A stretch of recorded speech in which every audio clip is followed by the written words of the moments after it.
St. John's Hospital, Chelmsford, was built originally in 1837, as an infirmary to a local workhouse. Various bits added to it over the years, until in more recent years its aging buildings were not fit for purpose, and allowed to fade away by the NHS, which wanted to centralise services. Its long goodbye began in 2005. But the hospital did not finally close its doors until November 2010, when all staff and services were transferred to a modernised Broomfield Hospital. In its 133-year history, more than 100,000 babies were born inside the hallowed walls of the hospital's famous standalone maternity unit. The last 2 babies ever to be born at St. John's Hospital were delivered on the day its maternity unit moved to Broomfield Hospital. Yet to be named infant newbie was the final arrival by emergency caesarean at 10:48 GMT on Thursday, 18th of November 2010. Baby Lenny was the last to be delivered naturally, at 05:35 GMT, weighing in at 7 pounds 4 ounces. The unit has now relocated to the new £148 million private finance initiative wing at Broomfield. Tens of thousands of children were born at St. John's Maternity Unit since it opened in 1926. In recent years the maternity unit has birthed around 4,700 every year. The mother of baby Lenny was delighted to have given birth on its historic final day. "As much as Broomfield is lovely, we wanted to have him here," she told BBC Essex. "When the contractions started this morning we were like, yes, we get to go to St. John's." Lenny's father was equally pleased. "I'm a very, very proud dad. We expected the baby to be born at one hospital or the other, but we never thought it would be the last," he said. "It's just amazing the way things have worked out, and she's absolutely beautiful." The final baby at St. John's Hospital was delivered by emergency caesarean. Despite some women moving from St. John's across town to Broomfield mid-labour, acting head of midwifery, Bernie Rigdon, said the move had proved relatively straightforward. "It's been fairly calm really, everybody knows what they need to do, and they are doing it, so it's actually been quite enjoyable. We would make sure they were happy to transfer, and we wouldn't transfer anyone who didn't want to go over, and we would be happy to deliver them here." Clinical Director of Children and Neonatal Services, Dr. Mahesh Babu, said the move was an important one. "We're an acute service based at St. John's, but the support services, such as the lab, X-rays and expert advice are at Broomfield. So we had to wait for this before, but after this move acutely ill children on neonatal wards who need a lot of support, especially when they are born preterm, will be looked after a lot better."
across the morning sky.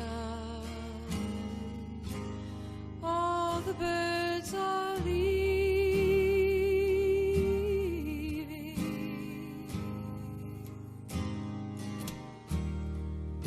Ah, how can they know it's time for them to go?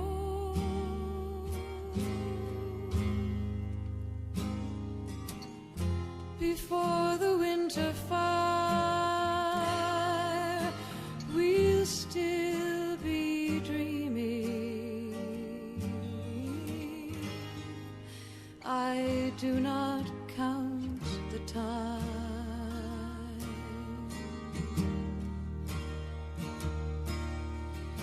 Who knows where the time goes? Who knows where the time goes?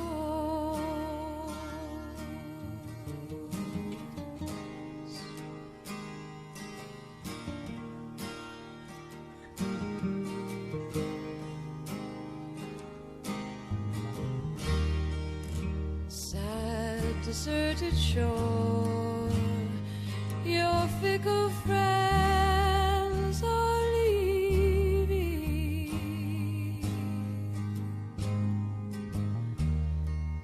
Ah, but then you know it's time for them to go.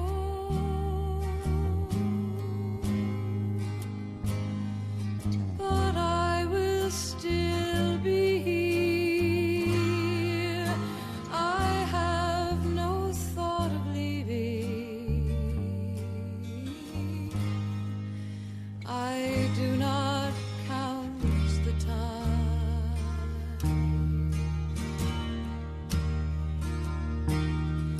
Who knows where the time goes? Who knows where the time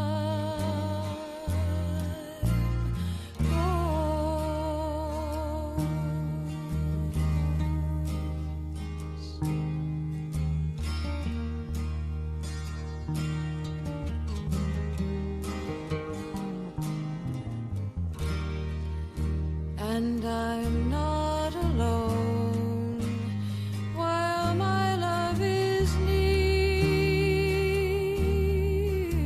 me, and I know it will be so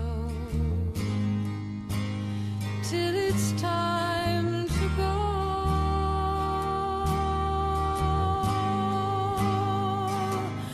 So come the storms of winter, and then the birds in spring again.